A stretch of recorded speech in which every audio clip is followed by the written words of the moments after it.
大家好，欢迎回到 English 1314。今天我们为你准备了一支特别的英文故事合集。在这支影片里，你会一次听到好几个简单又有意义的英文故事。每一个故事都会用慢速、清楚、容易理解的方式呈现，让你可以没有压力地自然练习英文听力。你可以在放松的时候听，也可以在睡前听，或是在任何想提升英文的时候，让自己用舒服的方式慢慢进步。现在找一个舒服的位置，深呼吸一下，让我们一起开始今天的英文故事之旅吧。故事1 J.K. 蹦铃的故事。 Imagine you have a big dream, but you have no money, you have no job, and almost no one believes in you. This is the true story of a woman who had almost nothing. Her name is Joanne Rowling.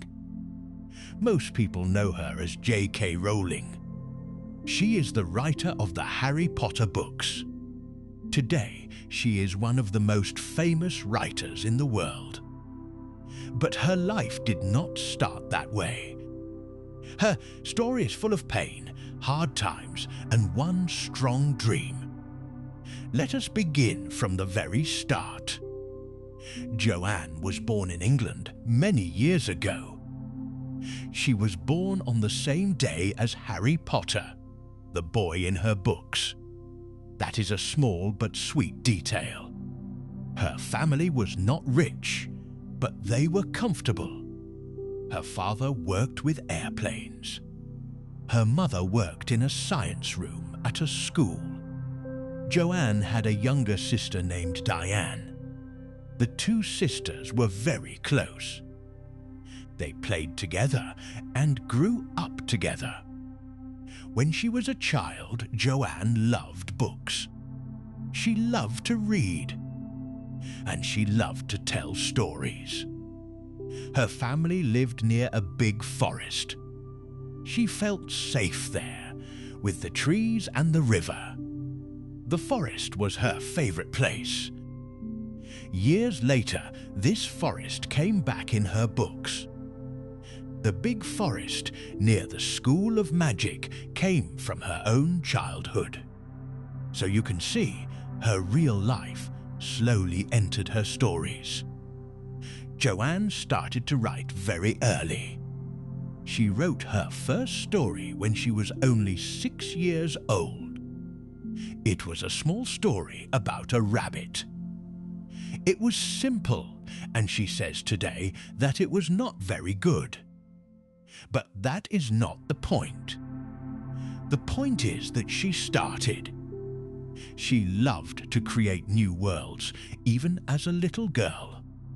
She would tell her stories to her little sister. Her sister listened and loved them. This is a good lesson for us too. You do not have to be perfect to start. You just have to start small. Every great writer was once a beginner. Every expert was once a learner. Her home had something special. Under the stairs, there was a small cupboard. A cupboard is like a small closet. Many years later, she gave Harry Potter the same small space. In the story, Harry sleeps in a cupboard under the stairs. Once again, her real world became part of her magic world. But her childhood was not always easy. Joanne often felt like an outsider. An outsider is a person who feels different from everyone else. She felt quiet, shy, and a little alone. Then she found a good friend, and that friend helped her feel less alone. A real friend can change your whole life. Years later, she used this friend as an idea for a character in her books. When Joanne was a teenager, something very sad happened. Her mother became very sick. She had a serious illness with no cure at that time. Joanne watched her mother get weaker and weaker year after year. This was very hard for a young girl. She felt worried and sad, but she kept going. In life, sometimes we must keep going, even when we are scared. When she finished school, Joanne went to university. She studied the French language. She did not work very hard at school.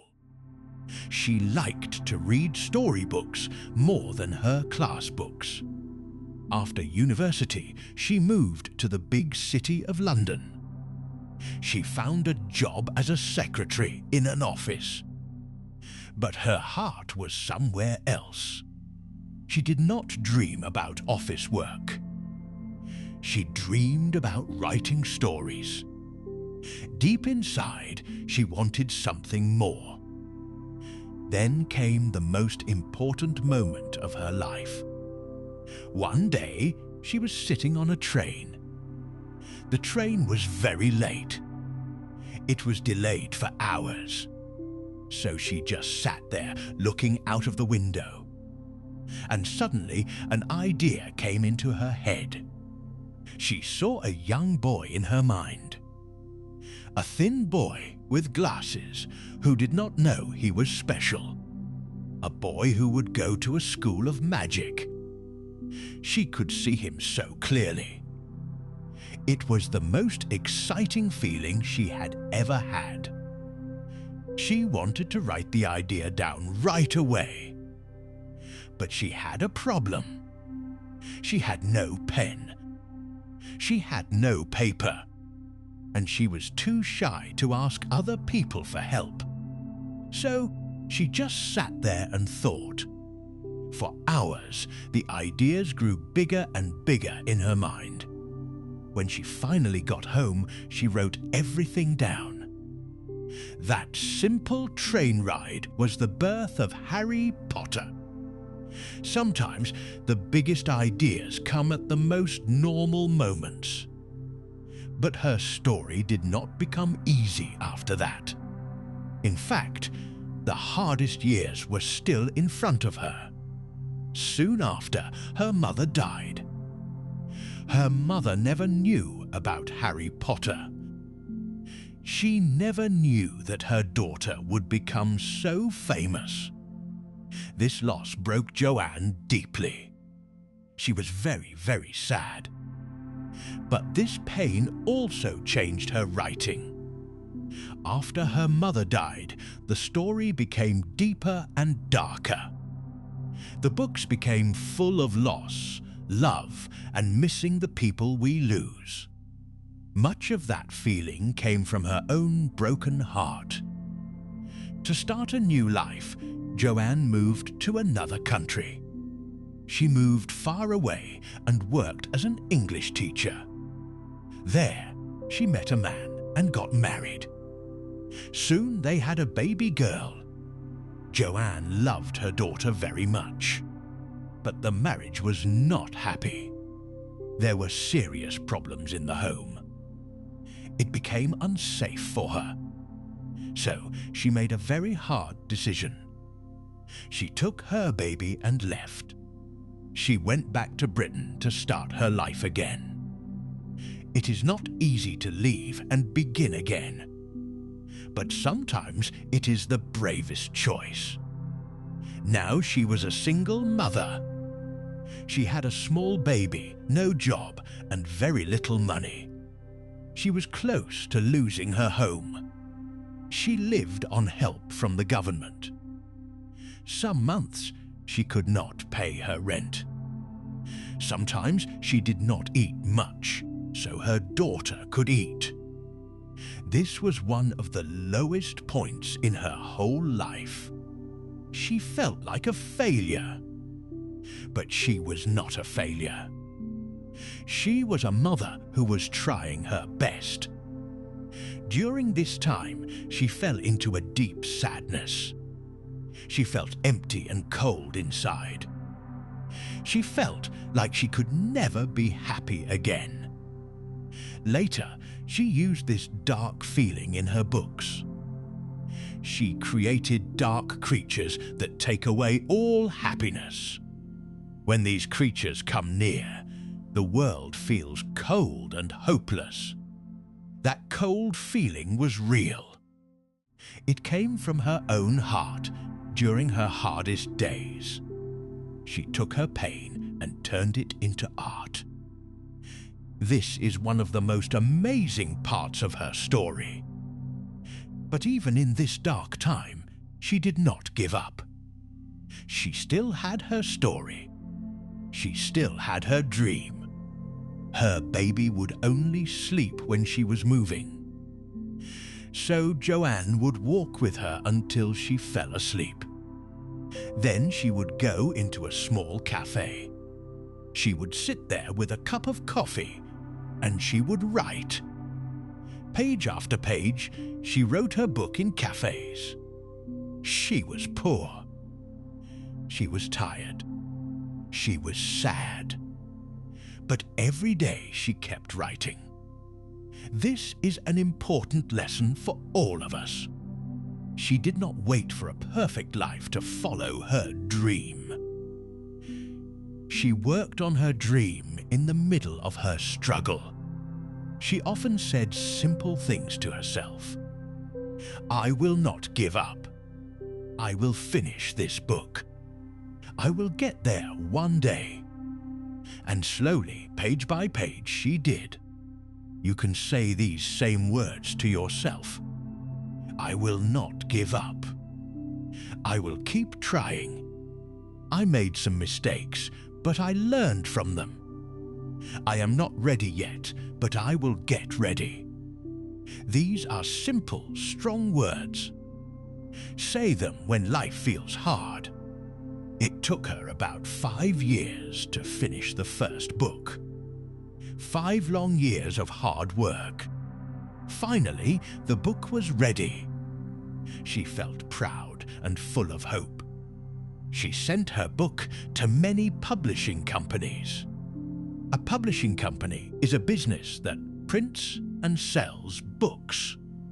She hoped someone would believe in her story. But then came rejection. A rejection means someone says no. And many companies said no to her. They did not want her book. One company said no. Then another said no. Then another. Imagine how that felt after 5 years of work. Most people would stop here. Most people would give up. But she kept trying.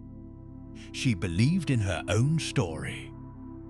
Then one day, everything changed. A publishing company in London said yes. They wanted to publish her book. When she heard the news, she was full of joy. Her lifetime dream was finally coming true. Her book would be on the shelf in real shops. After so many no answers, she finally heard a yes. At first, the book started small. But slowly, more and more people began to read it. Children loved it. Parents loved it.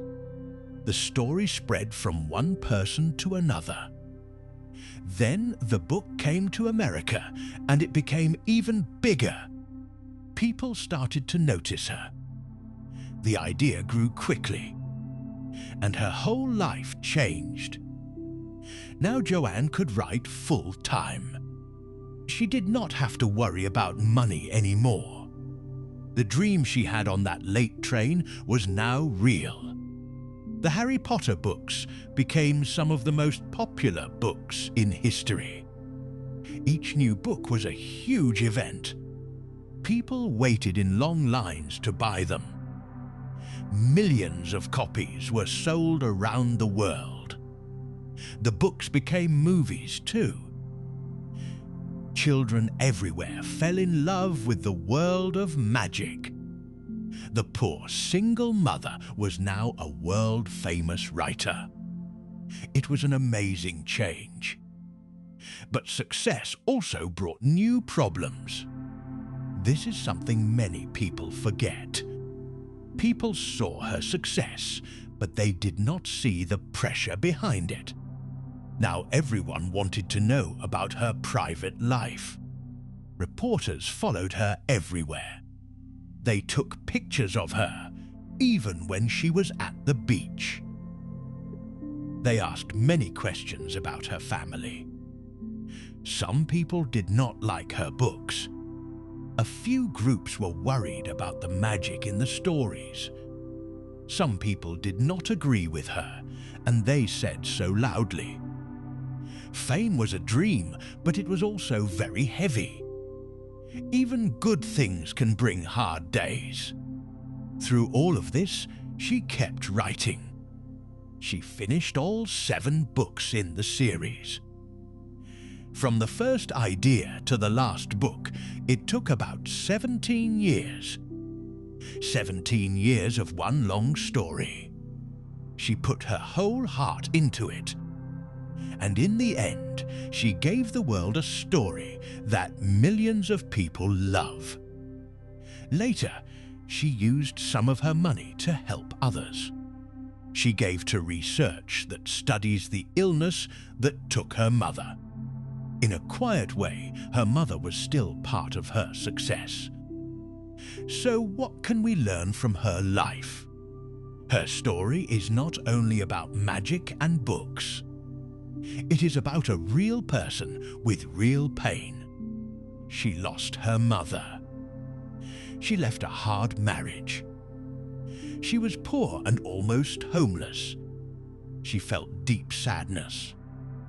And still, she did not give up on her dream. She used her pain to create something beautiful. That is the real magic of her story. Maybe you also have a dream. Maybe you want to speak English well. Maybe you want a better job or a better life. Right now, it may feel very far away. But remember her story. She started small. She wrote a little every day. She kept going, even on hard days. Step by step, she reached her dream. You can do the same with your own goals. You only need to start and then keep going. Now let us look at 5 useful English words from this story. These words are simple, and you can use them every day. Listen carefully and try to repeat after me. The first word is dream. A dream is something you really want in your future. It is a big hope in your heart. For example, she had a dream to become a writer. You can say, "My dream is to speak English well." You can also say, "Never stop following your dream." The second word is struggle. A struggle is a hard time when life is very difficult. When you struggle, you are fighting against a big problem. For example, she had many years of struggle before her success. You can say, "Learning English is a struggle sometimes, but I keep trying." The third one is the phrase give up. To give up means to stop trying. When you give up, you quit. But the best part of her story is that she did not give up. For example, do not give up when something is hard. You can say, "I will not give up on my dream." The fourth word is rejection. A rejection is when someone says no to you. Many companies gave her a rejection before one said yes. Rejection feels bad, but it is part of life. For example, after one rejection, she simply tried again. You can say, "One rejection does not mean the end." The fifth word is success. Success is when you reach your goal. It is the happy result of your hard work. For example, her success came after many years of trying. you can say slow and steady work brings success. Remember, success often comes after many struggles. So that is the story of J.K. Rowling, a woman who turned her pain into one of the most loved stories in the world. She teaches us to dream, to work hard, and to never give up. Thank you for listening to me today. If you understood most of this story, you are doing very well. Keep learning English slowly, one story at a time. Do not worry if it feels hard at first. Every story you hear makes you a little better. Listen again, repeat the words, and speak with me. Little by little, you will reach your own dream. Be patient and kind to yourself. See you in the next story. 故事2，雷伯斯的故事。He was given away by his birth parents when he was only a baby. He dropped out of college after a single semester.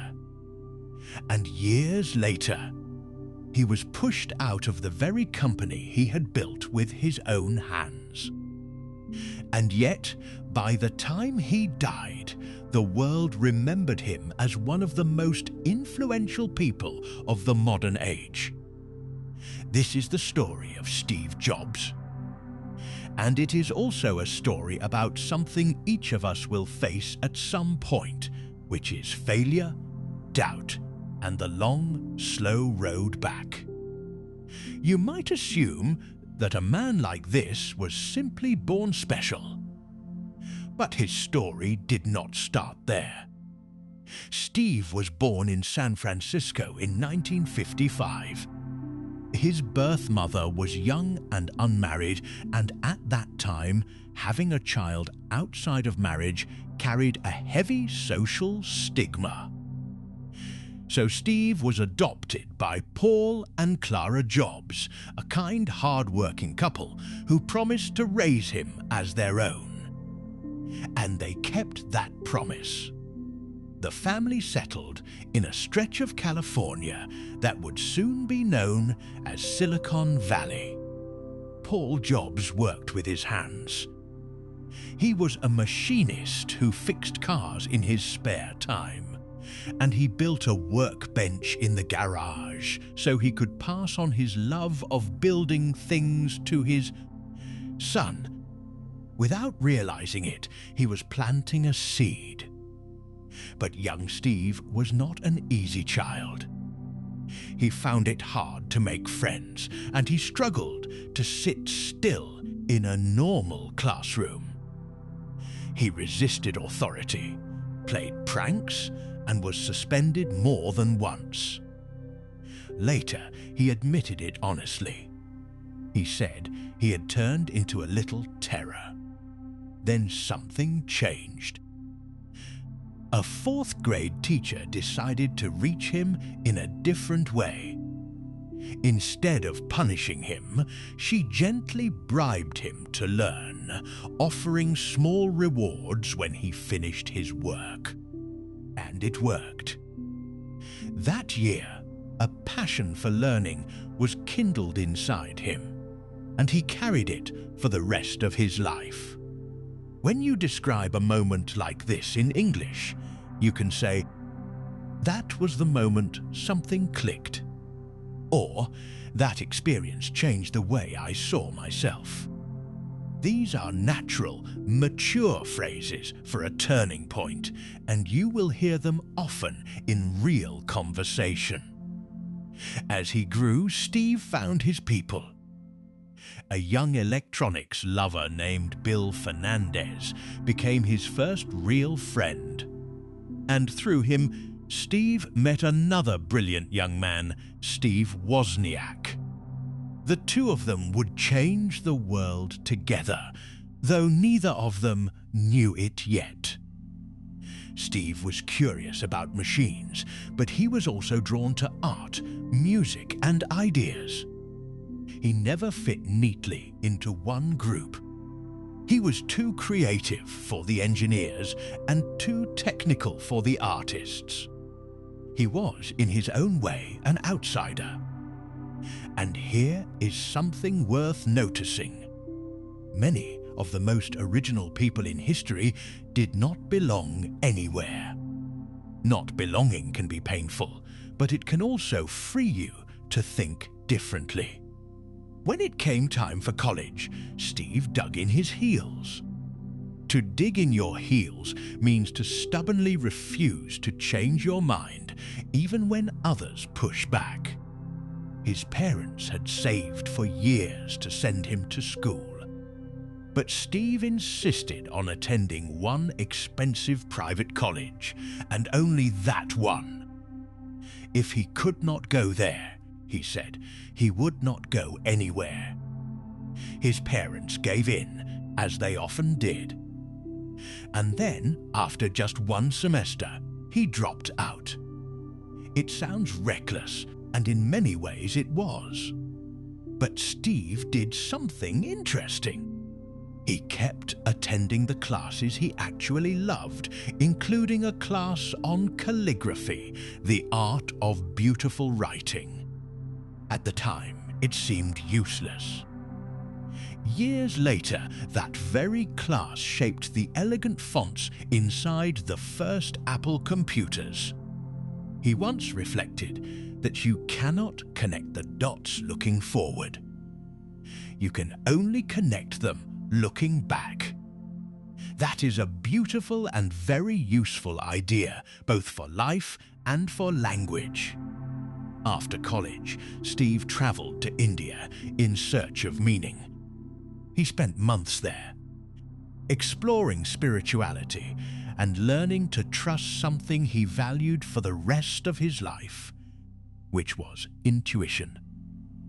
He came to believe that intuition could be more powerful than pure logic. When he returned home, he was changed. But he still needed money, and he still needed direction. Then came the moment that started everything. His friend Wozniak had designed a small, clever computer, and Steve saw what Wozniak could not quite see. He saw a business. Wozniak wanted to share his creation with fellow hobbyists. Steve wanted to sell it to the world. And in a garage, the two of them, along with a third partner, founded a company called Apple.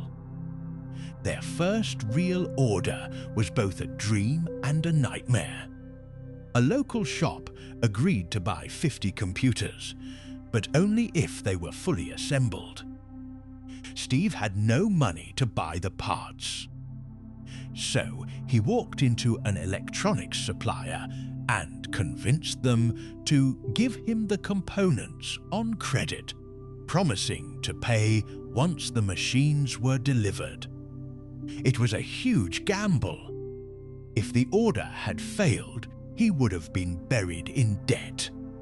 But it did not fail.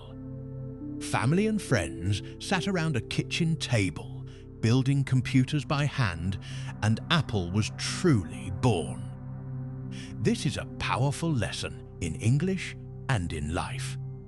When you describe taking a risk, you can say, "I took a leap of faith," or "I bet on myself," or "I had to start small before I could build something bigger."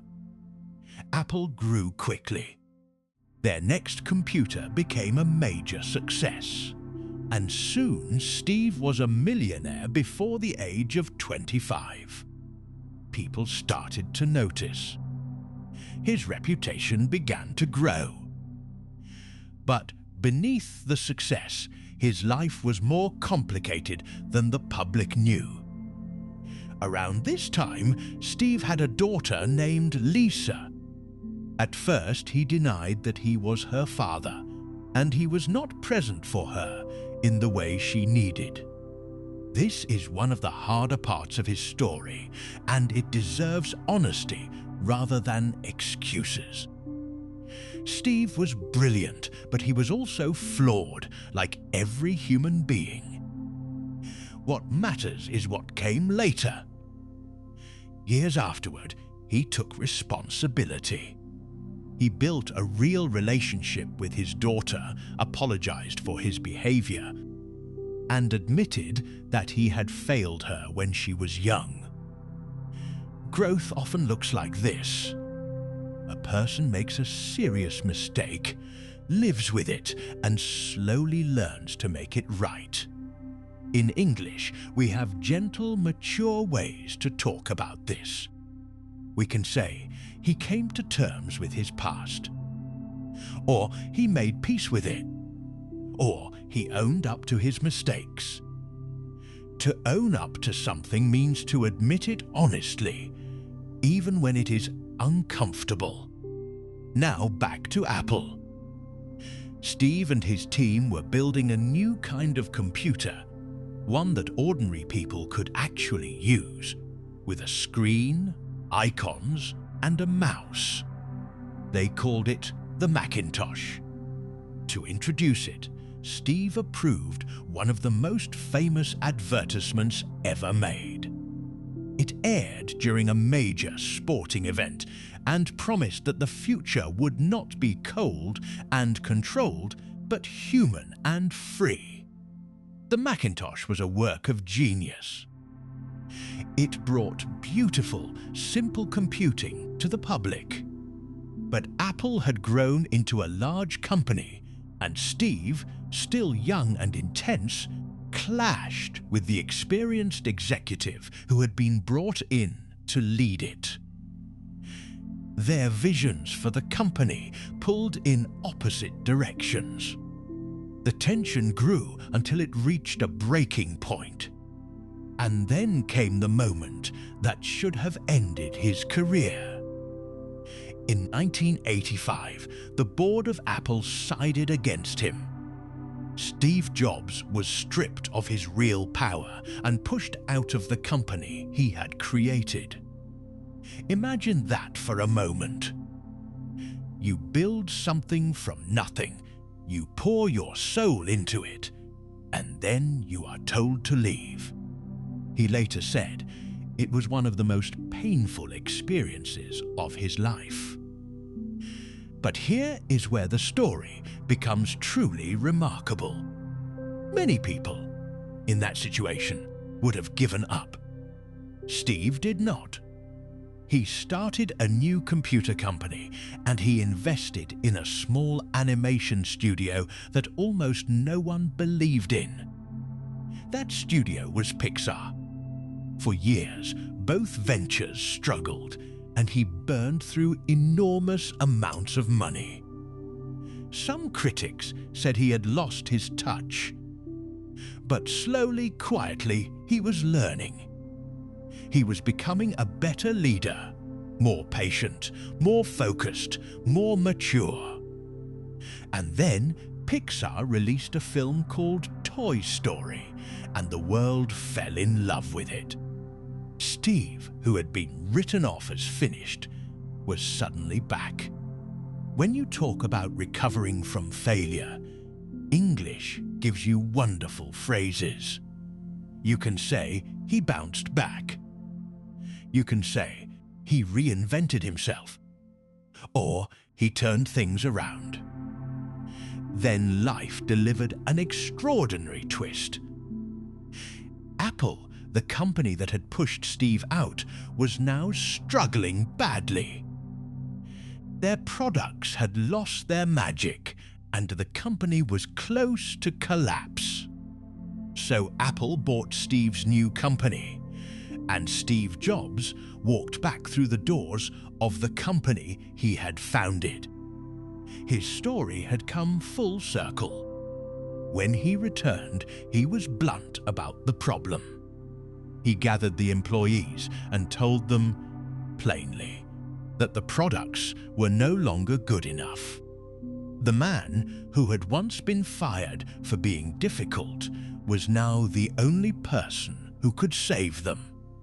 and the years that followed were the most legendary in the history of technology. First came a colorful, friendly computer that made Apple exciting again. Then came a small music player that could hold 1,000 songs in your pocket. Then came an online store that changed how the world bought music. And then, in 2007, came the product that changed everything: the iPhone. Before the iPhone, most phones were covered in tiny buttons and confusing menus. Steve hated buttons. He believed that simple was powerful. So Apple built a phone with one large screen and almost nothing else, and it quietly began the modern smartphone era. In many ways, Steve Jobs was ahead of his time. He could see what people wanted before they knew they wanted it. Soon after came the iPad, and at first, people mocked it. They said it was just a giant phone, useless and unnecessary. Steve admitted that the criticism hurt him and that he felt low for a while. But the public loved it, and it became the fastest-selling new product of its kind in history. This is a quiet lesson worth remembering. Even the most successful people feel doubt, and even visionaries are wounded by criticism. The difference is that they keep going anyway. But while his career was soaring, his health was failing. Years earlier, Steve had been diagnosed with a rare form of cancer. When doctors first urged him to have surgery, he hesitated for months and tried other approaches instead. In hindsight, he came to regret that delay. It is a deeply human moment. A man who controlled almost everything in his professional life could not control his own body. And he made a choice he later wished he could undo. We should not judge him harshly for it. We can simply understand that even the strongest people are fragile, and that fear can cloud the judgment of anyone. His health continued to decline, and eventually he stepped down as the leader of Apple. He wrote a short, graceful letter saying that the day had come when he could no longer do the job, just as he had always promised he would admit. A few weeks later, surrounded by his wife, his children, and his sisters, Steve Jobs passed away. According to his sister, his final words were 3 simple syllables, repeated softly, as he looked past the people he loved into something none of them could see. He said, "Oh, wow. Oh, wow. Oh, wow." It was a quiet ending for a man who had lived so loudly. So, what can we learn from his life? Steve Jobs was not perfect, and he would not want us to pretend that he was. He could be harsh, stubborn, and unfair. But he was also fearless, curious, and endlessly determined. He believed in doing fewer things and doing them beautifully. He believed that being fired was, in the end, a blessing in disguise because it set him free to grow. And he believed that you should trust your own instincts even when the whole world disagrees. Now, let us slow down and look closely at 5 of the most useful expressions from this story so you can carry them into your own English. The first phrase is, to dig in your heels. This means to stubbornly refuse to change your position, even under pressure. For example, You might say, my manager dug in her heels and refused to extend the deadline. Or, I tried to convince him, but he dug in his heels and would not listen. The second phrase is to own up to something. This means to honestly admit that you did something wrong. For example, it takes courage to own up to your mistakes at work. Or she finally owned up to the fact that she had been wrong all along. The third phrase is to come full circle. This describes a situation that returns to where it began, often in a meaningful way. For example, after living abroad for 10 years, he came full circle and moved back to his childhood town. Or, my career has come full circle because I am now teaching at the school where I once studied. The fourth phrase is a blessing in disguise. This describes something that seems bad at first, but later turns out to be good. For example, losing that job was a blessing in disguise because it pushed me to start my own business. Or, the delay felt frustrating, but it was a blessing in disguise since it gave me time to prepare. The fifth phrase is in hindsight. This means looking back at the past with the understanding you have now. For example, in hindsight, I should have asked for help much sooner.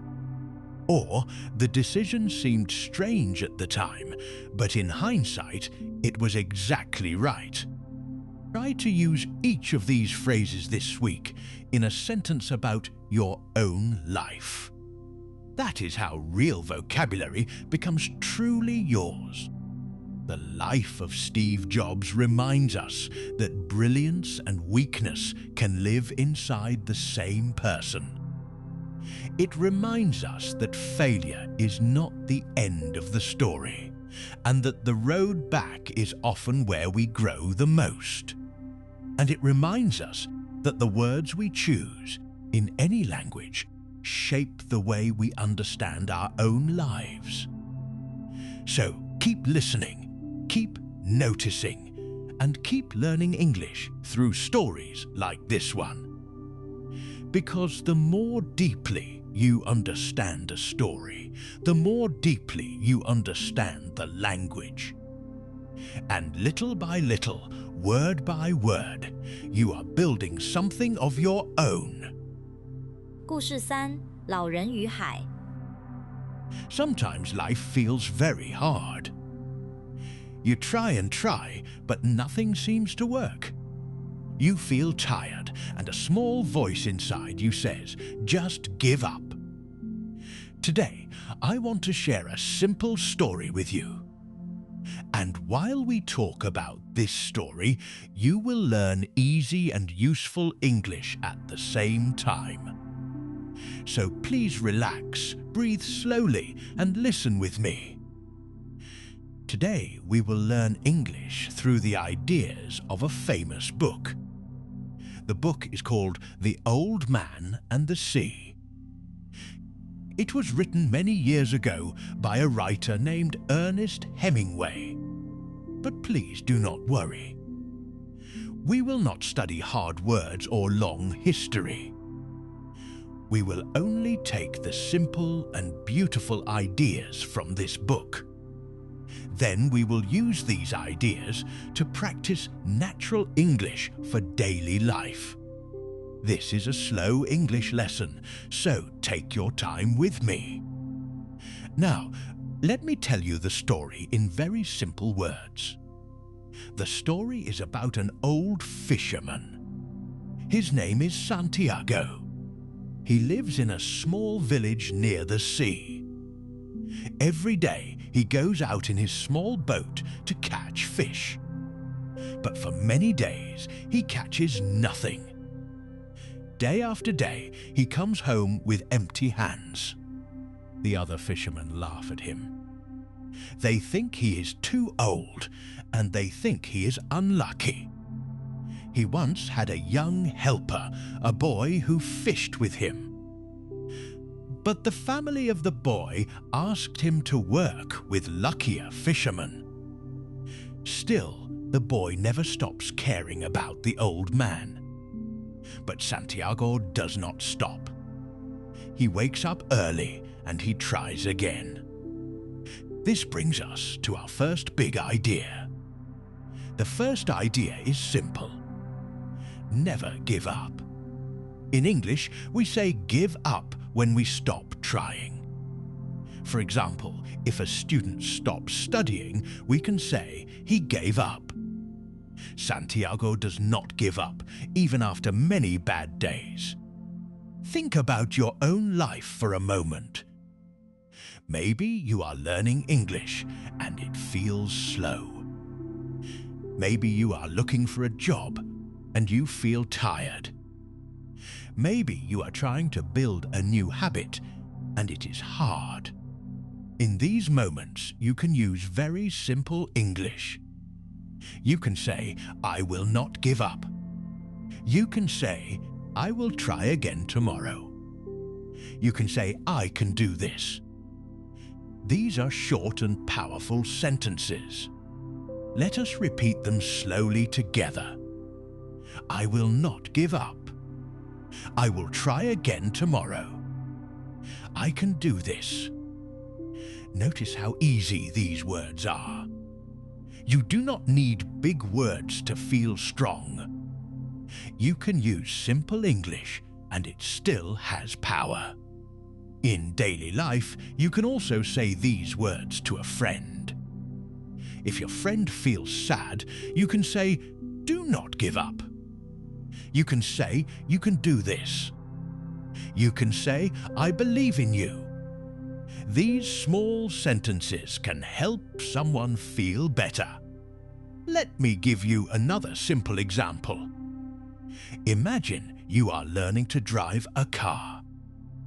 The first day, you feel nervous and you make mistakes. The second day, you are still slow. But after many days, you become much better. This is the quiet power of not giving up. Small steps every day make a big change over time. So you can tell yourself, one day at a time. You can say, slow progress is still progress. You can say, I am getting better every day. Let us repeat these together slowly. One day at a time. Slow progress is still progress. I am getting better every day. When you feel tired, these words can help you continue. And remember, even the old fisherman felt tired many times. But he woke up and he went back to the sea. So remember, the first idea from this old fisherman is this. Bad days will come, but you do not have to give up. Now let us move to the second part of the story. One day, something big happens to Santiago. He rows his boat far away from the shore. He goes deep into the sea, farther than before. Then suddenly, a very big fish takes his fishing line. This fish is huge. It is longer than his small boat. The fish is so strong that it pulls the boat across the water. Santiago holds the line with all his power. He fights with this fish for 2 long days and 2 long nights. His hands hurt. His body is tired. But here is the beautiful part. Santiago does not hate the fish. He respects the fish. He even calls the fish his brother and his friend. He says the fish is strong and noble. This brings us to our second big idea. Respect your challenge and always do your best. Let me explain this word respect When you respect something, you treat it with care and value. Santiago respects the fish because the fish is strong and brave. In your life, your problems can feel like that big fish. Your problem may be a hard exam. Your problem may be a difficult person at work. Your problem may be a big goal that feels far away. Instead of crying about it, you can respect it and do your best. Here are some simple sentences you can use. You can say, "This is hard, but I will do my best." You can say, "I am doing my best." You can say, "This problem is big, but I am strong too." Let us say them together slowly. This is hard, but I will do my best. I am doing my best. I am strong too. The phrase "do my best" is very useful in daily English. It means you try as hard as you can. At work, you can say, "I will do my best on this project." At school, you can say, "I did my best on the test." With your family, you can say, "I am doing my best for us." Nobody can ask for more than your best. There is also one famous line from this book. The old man says that a person can be destroyed, but not defeated. This is a deep idea, so let me make it simple. It means that life can hurt your body, but it cannot break your spirit. You can lose a battle and still keep your strong heart inside. In simple English, you can say, "I lost this time, but I am not finished." You can say, "I will stand up again." You can say, "I am still here." These words are easy, but they carry a big feeling. Let me share more daily examples for you. Maybe you have a hard day at work. Your boss gives you a big task and you feel worried. Instead of running away, you can face it slowly. You can say to yourself, "I will take it step by step." You can say, "I do not need to be perfect." You can say, "I only need to try." These calm sentences can lower your stress. Maybe you have a difficult person in your life. Even then, you can choose to stay calm and kind. You can say, "I will stay calm." You can say, "I will not let this break me." Like Santiago with the great fish, you can respect the struggle without fear. A struggle is not always your enemy. Sometimes a struggle makes you stronger. So when life feels heavy, take a slow, deep breath. Then say, "I will do my best," and that is enough. So our second idea is clear. Respect your struggle, do your best, and keep your spirit strong. Now let us continue the story. After a long fight, Santiago finally catches the great fish. He is so happy and so proud.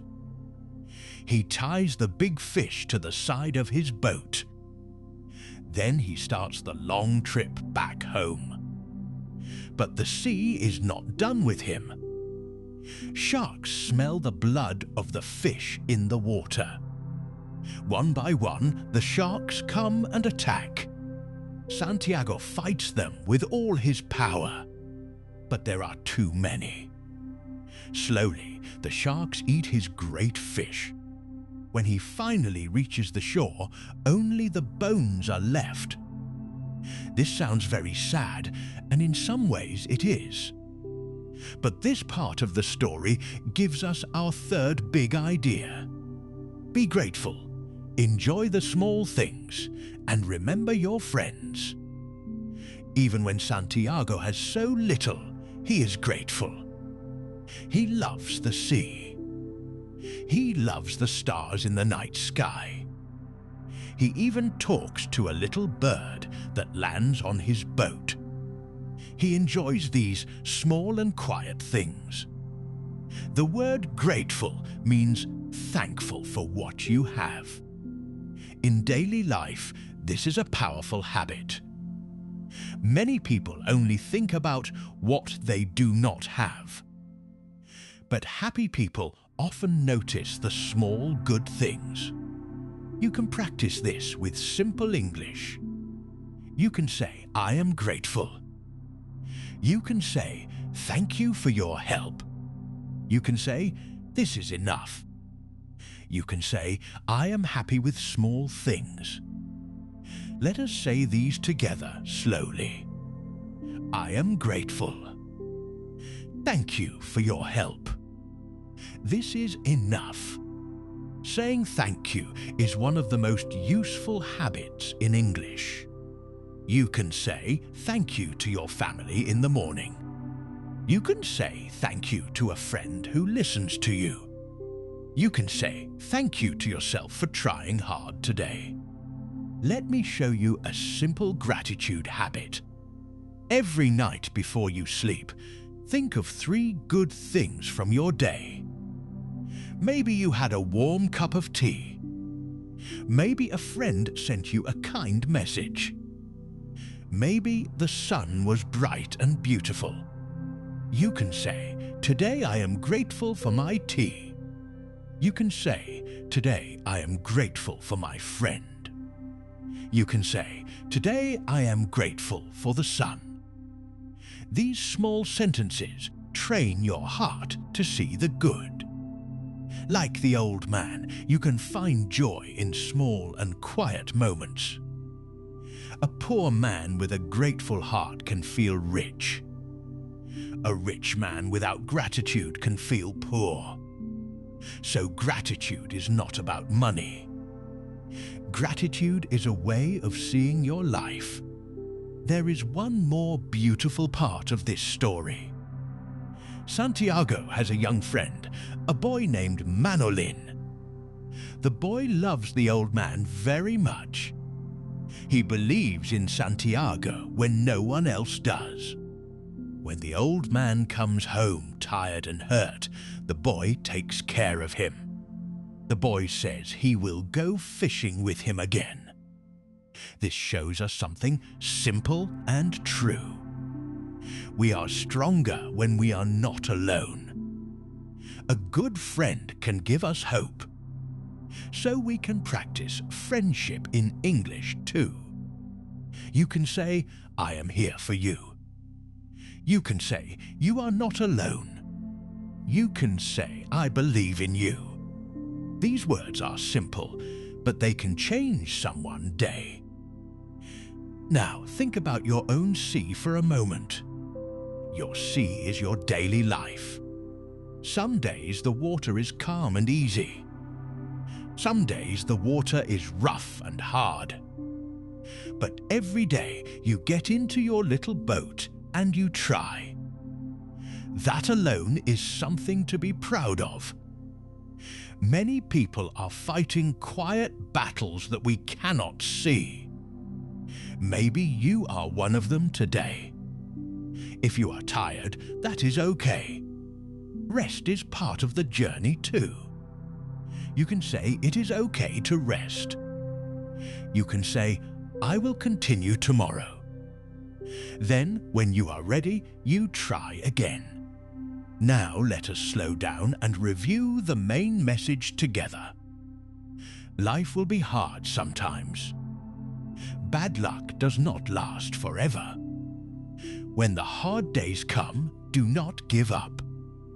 Respect your challenge and do your best.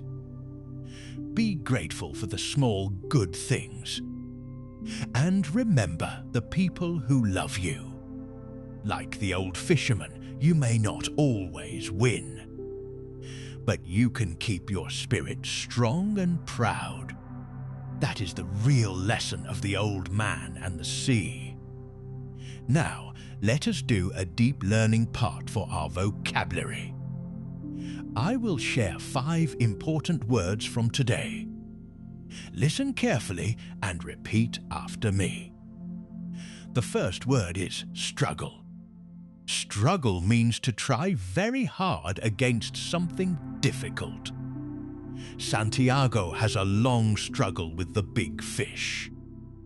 You can say, learning English is a struggle, but I enjoy it. You can say, life is a struggle sometimes, and that is okay. The second phrase is give up. Give up means to stop trying. Santiago does not give up, even when he is tired. You can say, do not give up on your dream. You can say, I will never give up. The third word is grateful. Grateful means thankful for what you have. Santiago feels grateful for the sea and the stars. You can say, I am grateful for my family. You can say, I feel grateful today. The fourth word is respect. Respect means to treat something or someone with care and value. Santiago has deep respect for the great fish. You can say, I respect your hard work. You can say, please respect other people. The fifth word is proud. Proud means to feel good about something you did. Santiago feels proud because he never stops trying. You can say, I am proud of you. You can say, I am proud of myself today. Now you have 5 new words: struggle, give up, grateful, respect, and proud. Try to use one of them in a sentence today. Even one small sentence is good practice. Before we finish, let us practice our best sentences one more time. Say them slowly and clearly with me. I will not give up. I will do my best. I am grateful for what I have. I am proud of myself. You are not alone. Very good. These simple sentences can support you on any hard day. Keep them close to your heart. Remember, you do not need perfect English. You only need to keep trying, like the old man in the story.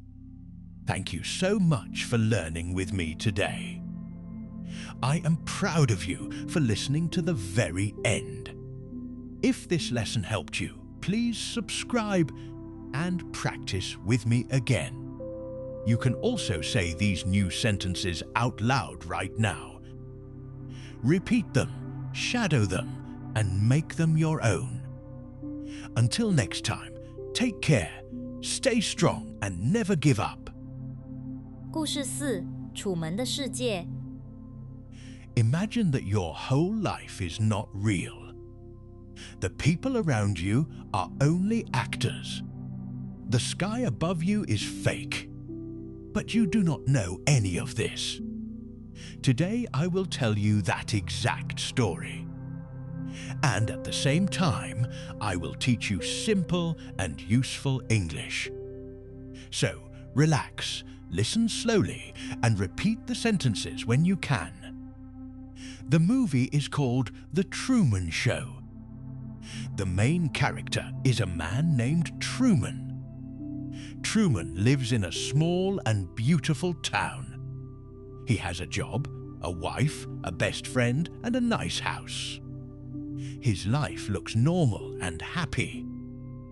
But there is a very big secret. Everything around Truman is fake. His town is not a real town. It is a giant film set. And Truman is the only real person there. Here is your first useful word. Fake. Fake means not real. We can say, this flower is fake. We can say, that smile looks fake. The opposite of fake is real. Truman thinks his life is real, but his life is fake. Every morning, Truman wakes up and starts the same routine. He says hello to his neighbors. He drives to work. He buys a magazine. His days repeat again and again. But Truman does not know that millions of people are watching him on television. There are tiny cameras everywhere. Every step he takes is on the screen. More than 1 billion people watch his life like a show. Let us learn a useful word here. Routine. A routine is something you do again and again. For example, every morning I wake up, I drink coffee, and I go to work. You can say, my morning routine is simple. You can say, I want to change my routine. Try this word with your own life. One day, something strange happens. A bright light falls from the sky and lands near Truman. He is surprised and a little scared. He walks closer and looks at it carefully. It looks like a big lamp. But the sky should not drop a lamp. Soon after, the radio says that a plane lost some parts. This news is not true. It is only there to calm Truman down. The people behind the show do not want him to think too much. Let us learn how to talk about feelings. When something happens that you do not expect, you feel surprised. When you feel fear, you feel scared or afraid. For example, I was surprised by the good news. For example, the loud sound made me scared. These small words are very useful in daily life. Later, Truman remembers a sad memory from his childhood. When he was a young boy, he went on a small boat with his father. A big storm came. The boat shook hard and his father fell into the sea. Truman tried to save him, but he could not. After that day, Truman became afraid of water. He does not like the sea, and he does not like boats. Here is a very useful pattern. To be afraid of something. We use this to talk about fear. For example, I am afraid of spiders. For example, she is afraid of the dark. For example, he is afraid of flying. Truman is afraid of water. You can use this pattern with anything you fear. The people who control the show use this fear on purpose. Truman wants to travel around the world. But if he leaves the town, he will find the truth. So they make him remember the storm. They want him to feel scared and stay home. And it works. Truman steps back and stays. Truman also has a wife, but his wife is an actor too. Sometimes she stops and talks about products in a strange way. She holds a kitchen tool and talks about it like a television advertisement. Truman feels confused. He does not understand why she acts like this. Let us learn this useful word. Confused. When you do not understand something, you feel confused. For example, the map confused me. For example, I am confused about the new plan. This is a very natural word, and you will use it often. After that, more strange things happen. One day, Truman sits on the beach. Suddenly, rain falls only on him. He moves to a new spot, and the rain follows him. The rain stays only on his body. This is not normal. The team controls the weather, and they make a small mistake. Truman starts to feel that something is wrong. His wife suddenly wants to have a baby. But before, she always said no. This makes Truman even more suspicious. He feels that the whole world is trying to stop him. Here is a simple and powerful phrase. Something is wrong. We use it when we feel that a situation is not right. For example, the car is making a strange noise. Something is wrong. For example, he is very quiet today. Something is wrong. Truman feels it deep inside. Something is wrong. Then Truman sees a man on the street. The man looks exactly like his dead father. But before they can talk, some people pull the man away. Truman is shocked. He tells his mother, but his mother says he is wrong. She says he only misses his father too much. Even his own mother does not believe him. The next big clue comes from the radio. While Truman drives, the radio breaks for a moment. He hears strange voices. The voices describe his exact place and his exact movements. They are talking about him in real time. Now Truman is sure. People are watching him. Here is a useful word. Notice. To notice means to see or feel something new. For example, I noticed a new shop on my street. For example, she noticed that he looked tired. A clue is a small piece of information that helps you understand a mystery. Truman is collecting clues one by one. Truman decides to test the world. He breaks his routine. He does not buy his magazine. He walks into a different building. The people there look nervous and scared. They do not know what to do. He even goes to an elevator, and behind the door he sees the secret area of the show. But the guards quickly push him outside. Now let us go back in time. When Truman was a college student, he met a girl. Her real name was Sylvia, but he knew her as Lauren. They liked each other very much. But the show did not plan this love. So they sent her away. Before she left, she told Truman the truth. She said, "Everyone is acting, and the whole world is fake." She told him to escape and find her in a place called Fiji. Let us learn a sweet phrase. To fall in love. This means to start loving someone. For example, they fell in love in summer. For example, he fell in love with the city. Truman fell in love with Sylvia, and he never forgot her.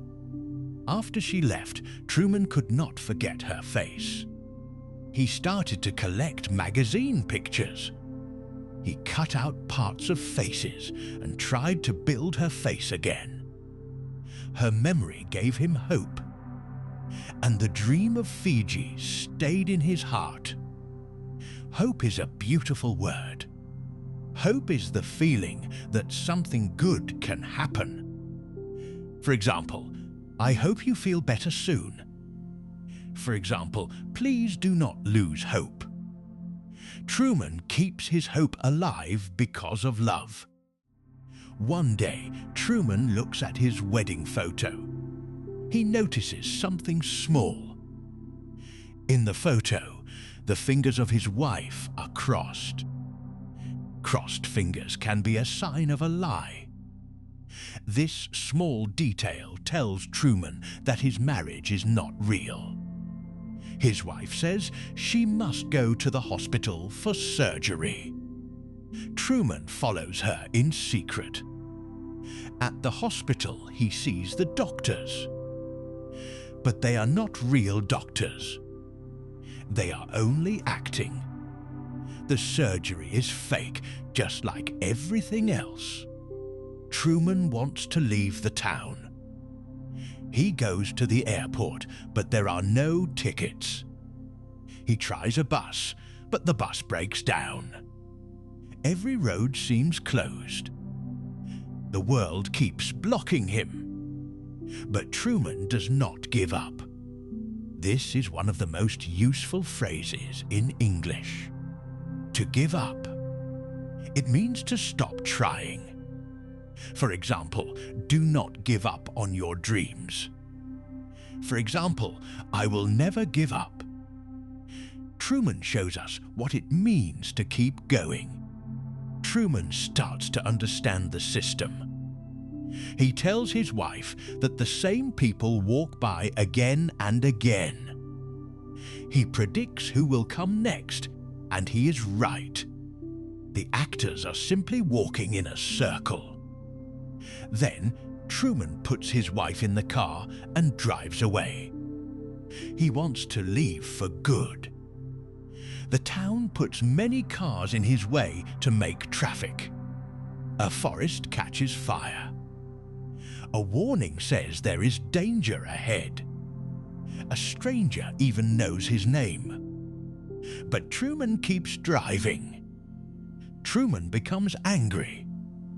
He asks his wife if she is part of the lie. She becomes scared and grabs a knife. Then his best friend Marlon comes in. Marlon speaks to Truman in a soft and kind voice. He says he will never lie to him. But the sad truth is that the director is telling Marlon exactly what to say. Here is a key word for this whole movie. Pretend. To pretend means to act like something is true when it is not. For example, the children pretend to be superheroes. For example, he pretended to be happy. Everyone around Truman is pretending. Only Truman is real. The man who created the show is the director. His plan was to build a safe and happy world for Truman. He says the real world is full of lies and pain. He says his world is calm and kind. But he forgot one important thing. He never asked Truman what he wanted. He took away the free choice of a real human being. Far away, Sylvia watches the show on her television. She calls the director. She tells him that he is wrong. She says, "You cannot control the life of another person." But the director stays calm and does not change his mind. Then comes the most exciting part. Truman makes a secret plan to escape. He fools the cameras with a clever trick.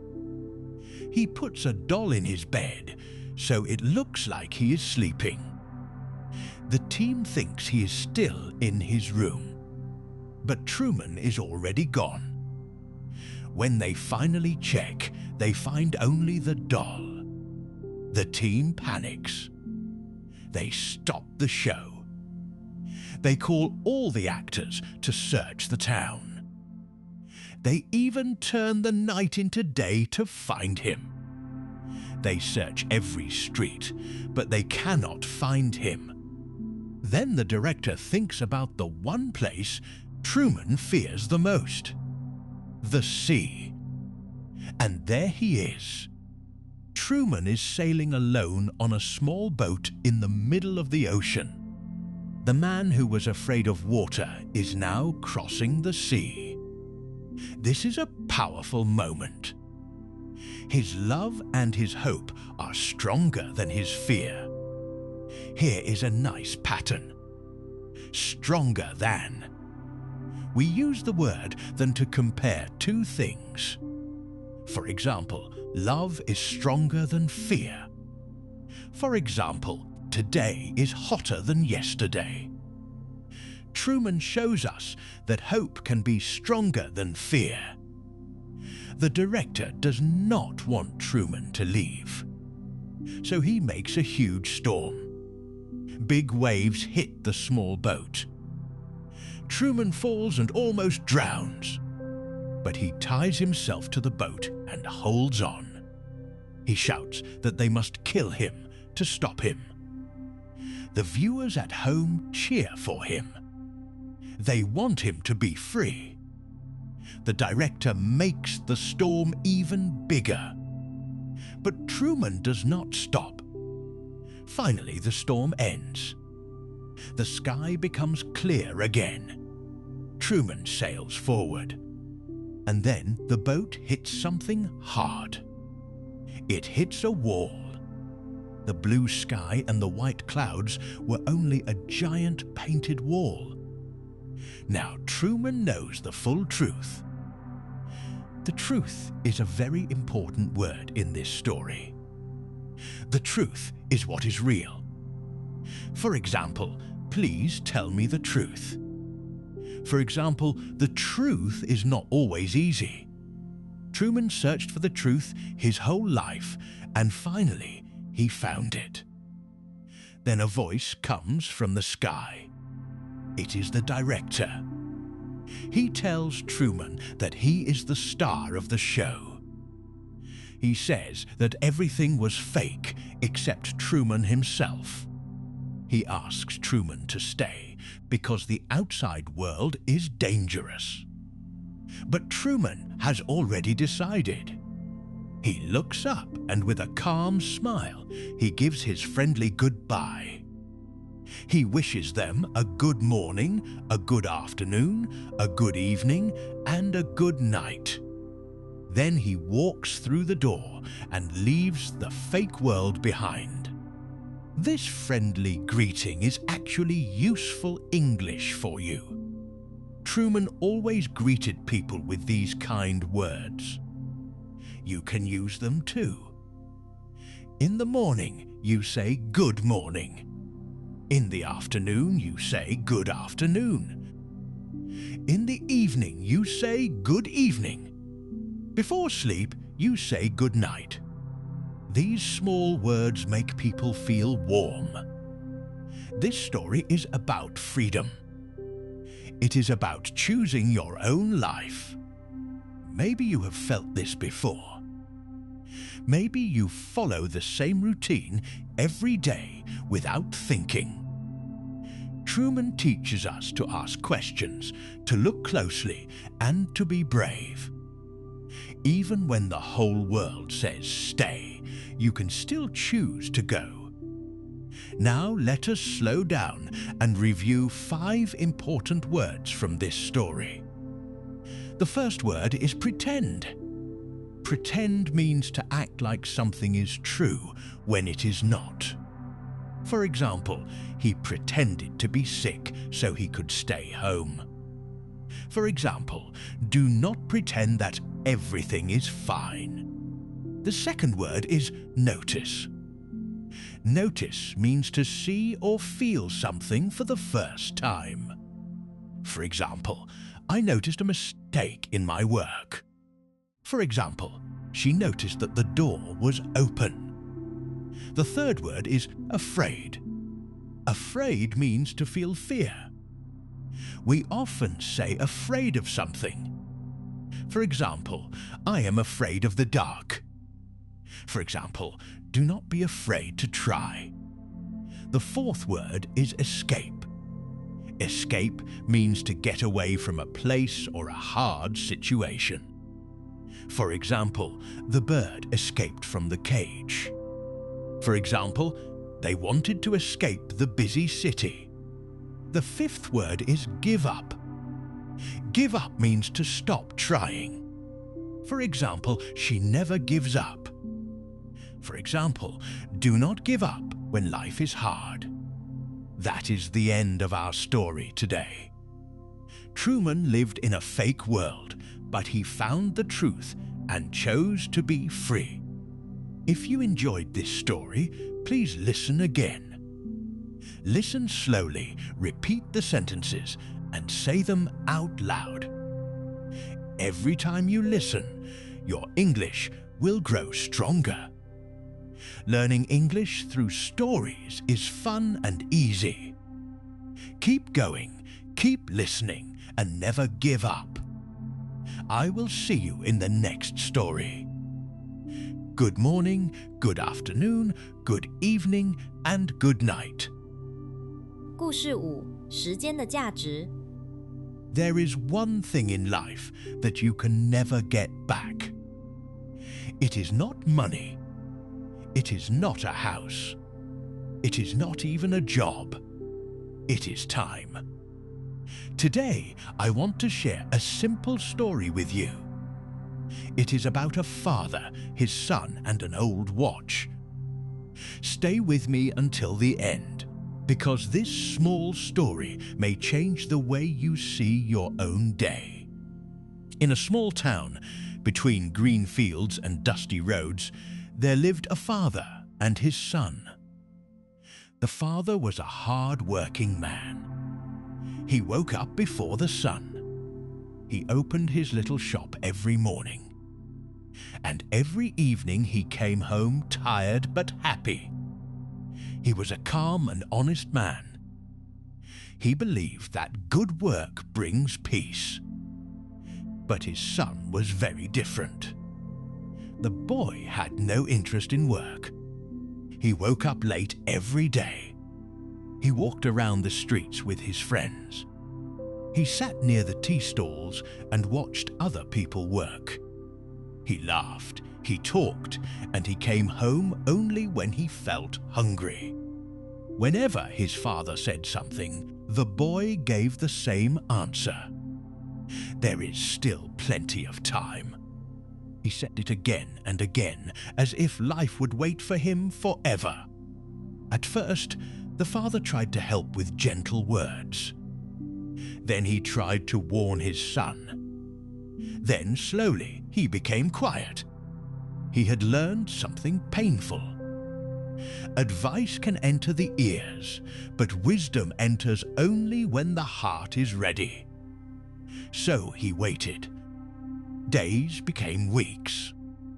Weeks became months. And the father watched his son waste, one morning after another. This troubled him deeply. He was not afraid that his son was poor. He was afraid of something worse. He was afraid that his son did not understand the value of what he was losing. Because the boy was not losing money. He was losing time. And time does not come back. One evening, the sun was going down. A soft, warm light touched the walls of their small house. The father stood in front of an old wooden cupboard. He opened it carefully. Inside, there was a watch wrapped in soft cloth. The watch was old, but it still worked. Its hands moved slowly and quietly, and they never stopped. The father held it for a moment. Then he made a quiet plan. The next morning, he called his son. The boy came slowly, still rubbing his eyes. The father placed the old watch in his hand. He said, "Take this watch to the market. Ask people what price they would give for it. Go to many people. Listen carefully. Then come back and tell me what you learned." The task sounded easy. So the boy put the watch in his pocket and walked to the market. The market was full of noise. Vegetable sellers called out their prices. Shopkeepers arranged their goods. Buses came and went and raised dust into the air. The boy took out the watch and showed it to different people. At the first shop, a cloth seller looked at it and turned it over in his hand. He said, 500 rupees, not 1 rupee more. A little further on, A grocery seller looked at it and said, "Maybe 800. It looks good enough." Near the end of the lane, a man selling steel pots looked at it and said, "I would give 1,000, more or less." In the afternoon, the boy came home. His father asked him what he had learned. The boy said everyone gave a different price. One said 500. Another said 800. Another said 1,000. No one agreed. That was all he had to say.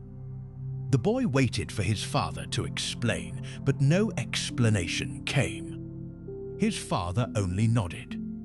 The next day, the father called him again. He gave him the same watch. But this time, he changed the question. He said, "Today, do not ask people the price of the watch. Instead, ask them the price of the time inside it." The boy stared at his father. He did not understand at first. The price of the time. He thought it was a very strange question. But his father only said, "Just go, ask, and come back." So the boy went again. At the first shop, he asked his strange question. The merchant laughed loudly. "The price of time? What kind of joke is this?" At the next shop, a woman waved her hand and told him to go home. She said he was wasting her time with silly questions. One man shook his head and said, "You cannot put a price on time. Now leave me alone." The boy felt his face turn hot. His steps became slower. For the first time in many months, he felt ashamed. He had never thought deeply about time before. Now he was walking through the same market, holding a question he did not understand. Everywhere he went, the answer was the same. People laughed. People were confused. People sent him away. He felt foolish and lonely. He was ready to give up and go home. But just before he turned back, he saw a tiny shop in the corner of the market. It was a watch repair shop. It was old and quiet. Hundreds of small clocks were ticking on the walls. Behind the counter sat an old man with silver hair and kind eyes. He was fixing a broken watch with slow and steady hands. The boy stepped inside. He asked his question one last time. "Please tell me, what is the price of the time inside this watch?" The old man stopped his work. He looked up slowly. He studied the face of the boy for a long moment. He did not laugh. He looked at the boy with understanding. Then he spoke in a calm voice. "The watch can have a price," he said. "One person may say 500.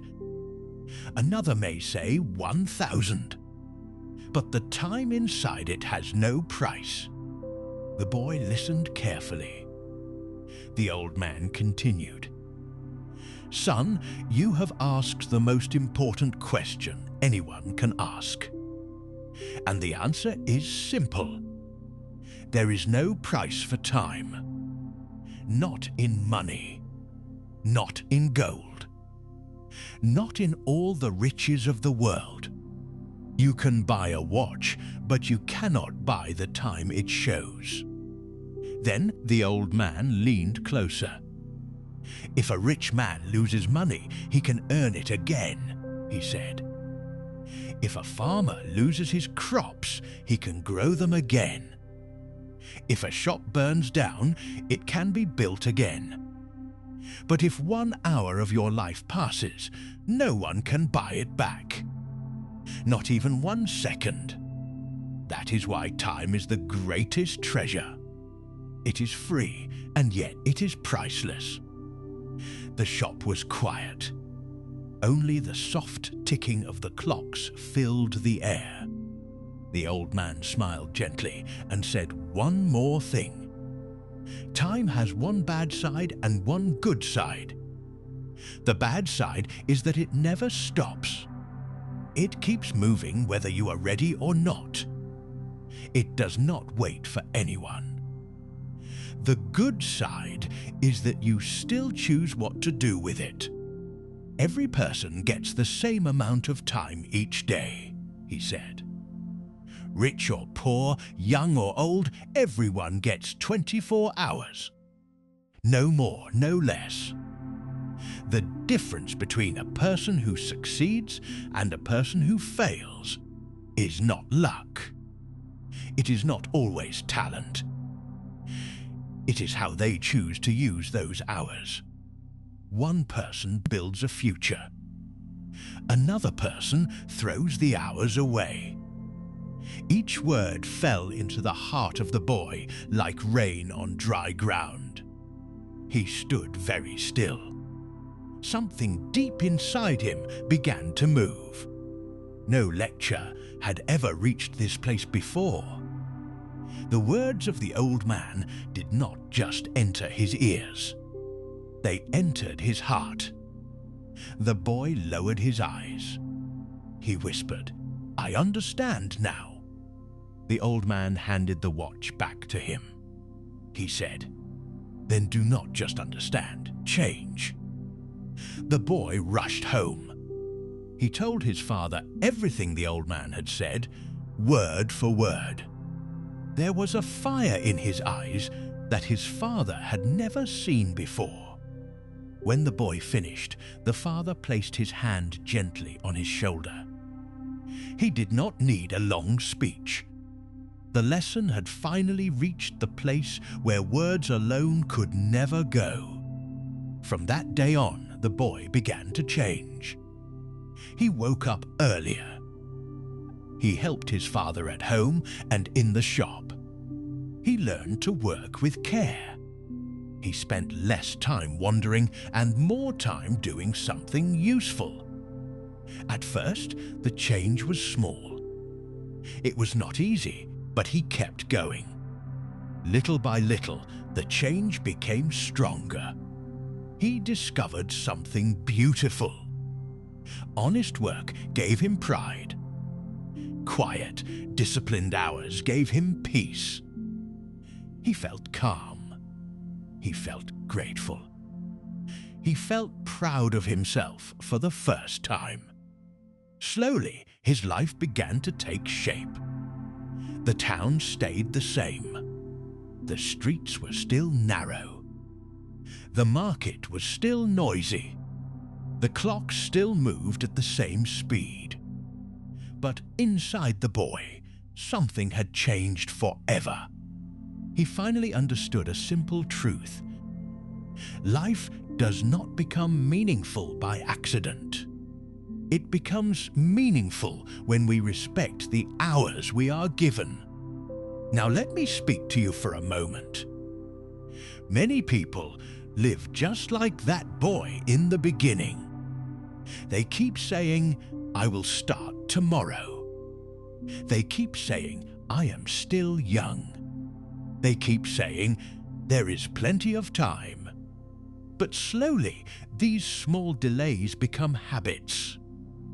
And these habits shape a weak and tired life.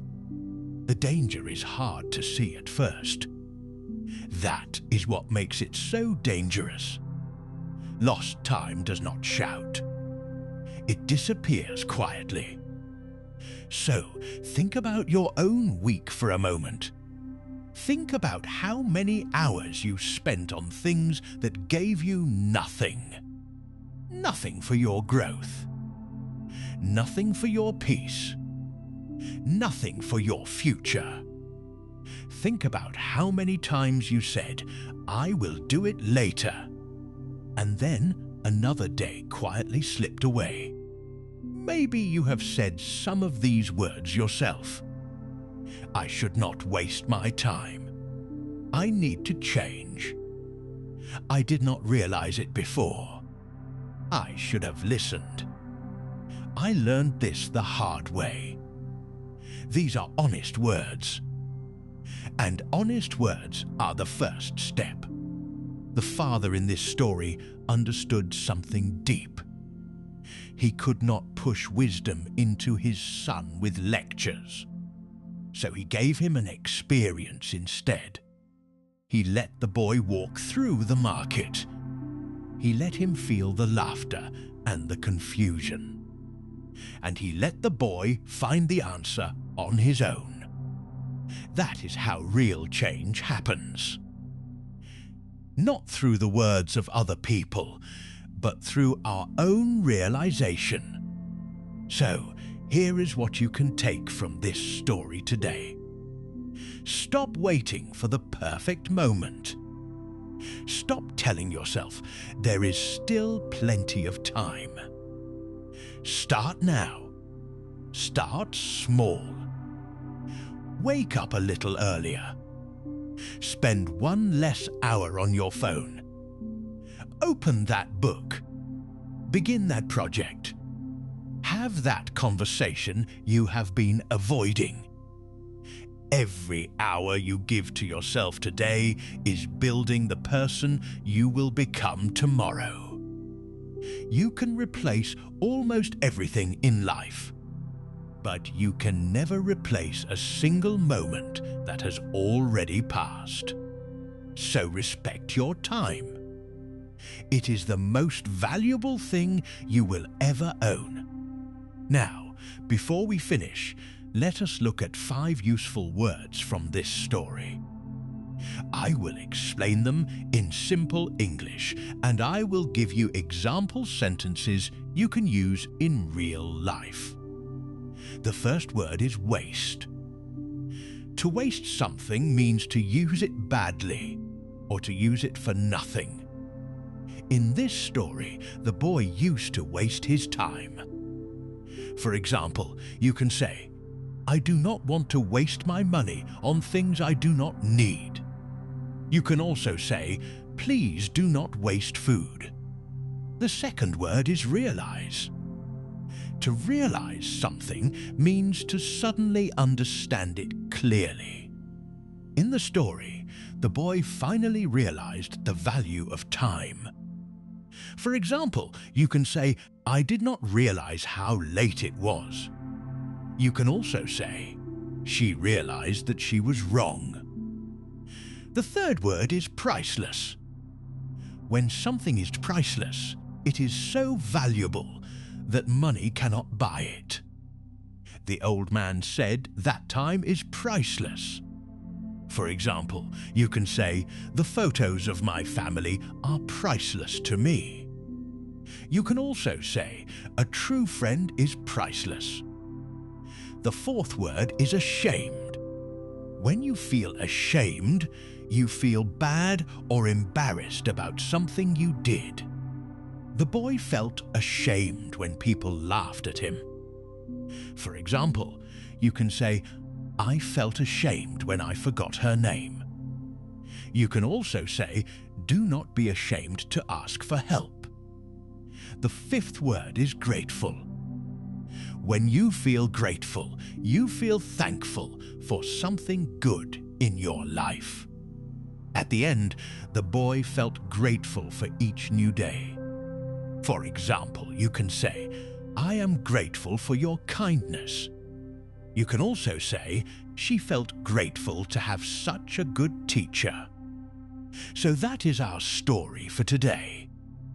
A father, a son, and an old watch that could not be sold, but that taught a lesson money can never buy.